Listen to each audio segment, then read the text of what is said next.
یہ کیا ہو سکتا ہے؟ تو ام المومنین رضی اللہ تعالیٰ عنہ نے فرمایا تم کیوں پریشان ہو گئے ہو؟ میرے سرتاج آقا فرما گئے ہیں کانا رجل من امتی یتکلم بعد الموت، میری امت میں ایسے مرد بھی ہوں گے جو مرنے کے بعد باتیں کیا کریں گے۔ تو وہ لوگ جنہوں نے اپنی زندگی اللہ کے نام لگا دی اور اس کے ذکر کے نام لگا دی، وہ مرنے کے بعد بھی ابدی اور سرمدی زندگی پاتے ہیں۔ اور جو لوگ اللہ سے بے بہرہ ہیں، اس کی خشیت سے جن کا سینہ خالی ہے اور دین کا چراغاں جن کے سینے میں نہیں ہے، وہ چلتے پھرتے بھی مردہ ہیں۔ ان کے سینے میں دھڑکتا ہوا دل تو ہے لیکن تمانیت کا نور اس میں نہیں رکھتے ہیں۔ وہ دھرتی کے اوپر چلتے تو ہیں لیکن دھرتی کا بوجھ ہیں، لیکن یہ لوگ وہ دھرتی کی چھاتی میں ہیں لیکن دھرتی کا وقار ہے۔ ان کی قبروں سے بھی زندگی پھوٹ رہی ہے اور ضیائیں پھوٹ رہی ہیں۔ میں جب بھی کبھی لاہور گیا ہوں تو ایک منظر مجھے اپنی طرف کھینچتا ہے، جب میں دریائے راوی کے اس پار ہوتا ہوں تو میں ایک قبر دیکھتا ہوں جس پہ حسرتیں برس رہی ہیں۔ وہ بر صغیر کا مطلق العنان حکمران جس کی کے اشارہ ابرو سے ہندوستان کی تقدیر بدلتی تھی، آج چند تاش کھیلنے والی ٹولیاں اس کی قبر پہ بیٹھی ہیں۔ اس کی محبوب بیوی جو بادشاہ کے پیچھے بیٹھتی تھی اور پردہ پیچھے لٹک رہا ہوتا، بادشاہ کا کوئی فیصلہ اسے ناگوار ہوتا، پیچھے سے وہ کمر ٹھونکتی، بادشاہ فیصلے بدل لیتا۔ جس کے اشارہ ابرو سے ہندوستان کی تقدیر کے فیصلے تبدیل ہوتے تھے، اس کی قبر بھی ساتھ ہی اندھیرے میں ہے۔ اور اس کی بیٹی کی قبر کے اوپر زیب النساء کے مقبرے پہ لکھا ہے بر مزار ماں غریباں، نہ چراغے نہ گلے، نہ پرے پروانہ سوزد، نہ صدائے بلبلے۔ ہم غریبوں کی قبر پہ کون چراغ جلانے آئے گا، کون پھول ڈالنے آئے گا؟ نہ کوئی بلبل گیت گانے آئے گی اور نہ کوئی پروانہ پر جلانے آئے گا۔ یہ وہ جو مطلق العنان تھے، یہ ان کی قبر کی کہانی سنائی۔ اور جب میں دریائے راوی کا کنارہ پار کرتا ہوں تو ایک لوح مزار وہ بھی ہے جہاں جلی حروف میں لکھا ہے گنج بخشے فیض عالم، مظہر نور خدا، ناکساں پیر کامل، کامراں رہنما۔ جب زندگی ایک طرح کی نہیں ہوتی تو پھر موت بھی ایک طرح کی نہیں ہوتی۔ جب دنیا پہ رہنے والے لوگ ایک طرح سے زندگی نہیں گزارتے تو ان کی برزخ بھی ایک طرح کی نہیں ہوتی۔ تو یہ ہیں وہ لوگ جن کی قبروں پہ آج بھی چراغاں ہیں، جن کے نام کا آج بھی تنتنا ہے۔ 1000 سال گزر گئے، ان کی نسبی اولاد تو کوئی نہیں ہے، انہوں نے شادی بھی نہیں کی تھی، لیکن اس کے باوجود دن کو چلے جاؤ، کڑکتی دوپہر کو چلے جاؤ، برستی بارش میں چلے جاؤ، لمبی رات کی تنہائی میں چلے جاؤ، موسم کی کسی بھی شدت میں چلے جاؤ، حکومتوں کے بدلتے ہوئے ماحول، مارشل لاؤ کی کیفیتیں، جس دور جس حالت میں مرضی جاؤ، آپ کو وہاں میلہ نظر آئے گا، وہاں ہجوم عاشقہ نظر آئے گا۔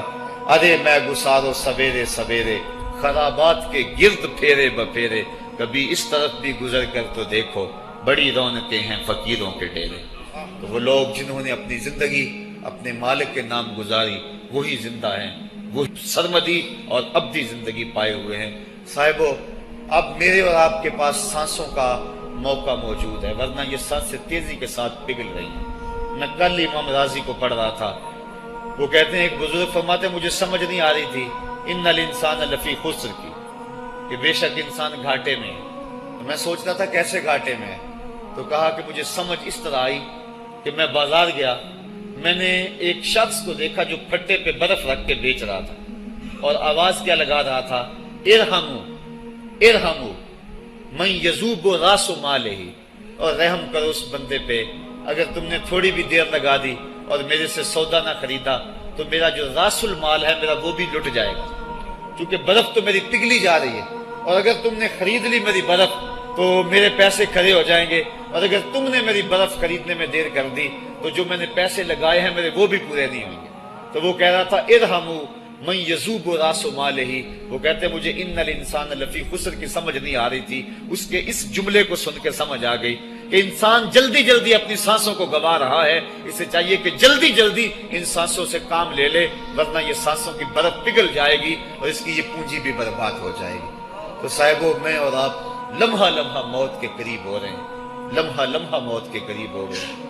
آج میں دوپہر کو بیٹھا تھا تو وہ ایک شخص آ کے میاں صاحب کا شعر پڑھنے لگا، دیگر تے دن گیا محمد اوڑک نو ڈب جانا، تو میری نظر چلی گئی، میں نے کہا ابھی تو 10 بجے ہوں گے، تو میں نے کہا صبح کے 10 بھی بج گئے ہیں اور پھر 12 بھی بج جانے، پھر ظہر بھی ہوگی، پھر دیگر بھی ہوگی، اور اس کے بعد پھر شام بھی ہو جانی ہے۔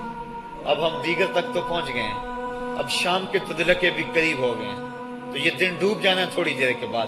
یہی مثال ہماری زندگی کی ہے، کوئی دوپہر تک آ گیا ہے، کوئی چاش تک آ گیا ہے، کوئی ظہر تک آ گیا ہے، کوئی عصر تک آ گیا ہے، اور کسی کی زندگی کا سورج بالکل غروب ہونے کے قریب آ گیا ہے۔ صاحبو، پتہ کوئی نہیں کہ ہمارا اگلا قدم کہاں ہے۔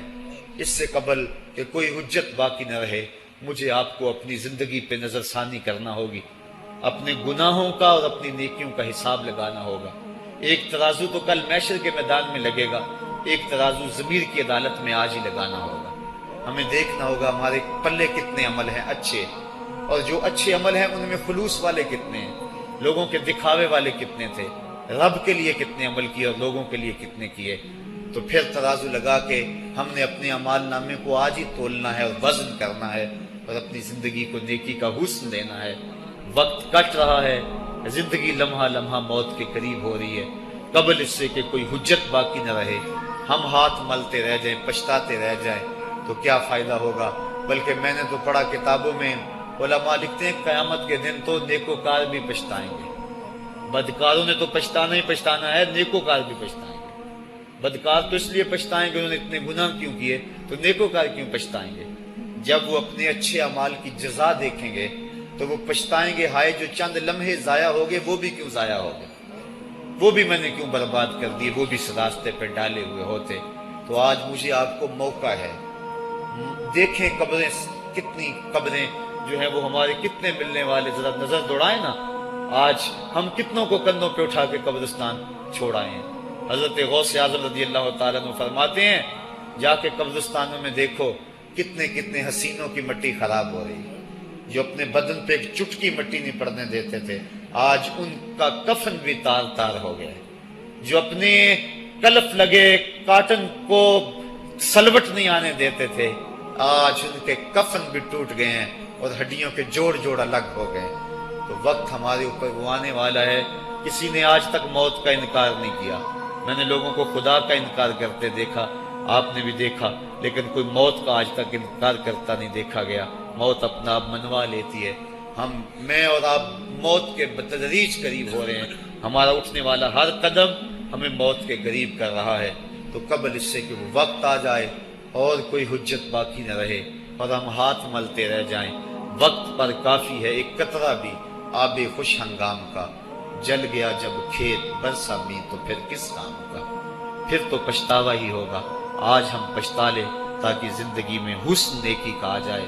یہ میری آپ سے درد مندانہ اپیل ہے، گزارش ہے، اور میری آپ سے التماس ہے کہ یہ تھوڑی سی زندگی اللہ نے جو مجھے اور آپ کو ودیعت کی ہے، یہ بڑا تھوڑا سا عرصہ ہے، تھوڑا سا موقع ہے۔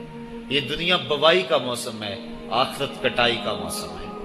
جو بوائی کے موسم کو برباد کر بیٹھا ہے، کٹائی کے موسم میں اس کے ہاتھ کچھ نہیں لگتا۔